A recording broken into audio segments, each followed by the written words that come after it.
मैं उन्हें माफ करना चाहता हूं। মোদি বললেন, আমি ক্ষমা করে দিতে চাই, কিন্তু সঙ্গে সঙ্গেই পাল্টা প্রশ্ন, শুধু রিলসেই ক্ষমা করবেন নাকি মামলাগুলোও তুলে নেবেন? ভারতে নতুন করে রাজনৈতিক বিতর্কের কেন্দ্রবিন্দুতে এখন এই এক প্রশ্ন।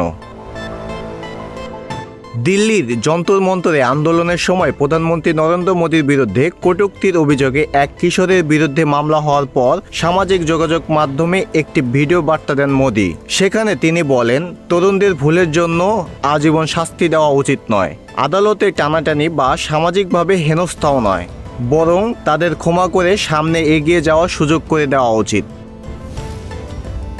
কিন্তু এই বক্তব্যের পরই ককরোচ জনতা পার্টির প্রতিষ্ঠাতা অভিজিৎ দীপকে সরাসরি প্রশ্ন ছুড়ে দেন।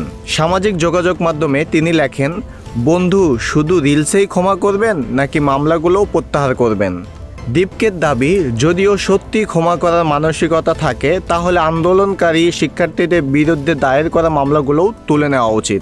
একই সঙ্গে তিনি অভিযোগ করেন, শুধু সরকার বিরোধী মন্তব্যের ক্ষেত্রে আইন প্রয়োগ করা হচ্ছে, অথচ বহু বছর ধরেই অনলাইনে নারীদের বিরুদ্ধে কটূক্তি করা বিজেপি আইটি সেলের সদস্যদের বিরুদ্ধে কোনো ব্যবস্থা নেওয়া হচ্ছে না। তিনি আরও বলেন, কটূক্তির জন্য যদি মামলা করতেই হয় তাহলে সবার ক্ষেত্রে একই আইন প্রযোজ্য হওয়া উচিত। কোনো রাজনৈতিক পরিচয়ের ভিত্তিতে আইনের প্রয়োগ ভিন্ন হতে পারে না। উল্লেখ্য, এর আগেও মোদির একটি ভিডিও মন্তব্যের ঘরে অভিজিৎ দীপকে কটাক্ষ করে লিখেছিলেন, দেশের ভবিষ্যতের চেয়েও আপনার গায়ের চামড়া বেশি উজ্জ্বল। সেই মন্তব্য ঘিরেও তুমুল আলোচনা হয়েছিল। এখন প্রশ্ন উঠছে, মোদির ক্ষমা কি শুধুই রাজনৈতিক বার্তা, নাকি সত্যি শিক্ষার্থীদের বিরুদ্ধে দায়ের হওয়া মামলাগুলো প্রত্যাহারের পথে হাঁটবে সরকার? এই বিতর্কই এখন ভারতের রাজনৈতিক অঙ্গনের অন্যতম আলোচিত বিষয়। জাহিদুল ইসলাম, নিউজ ফ্ল্যাশ 721।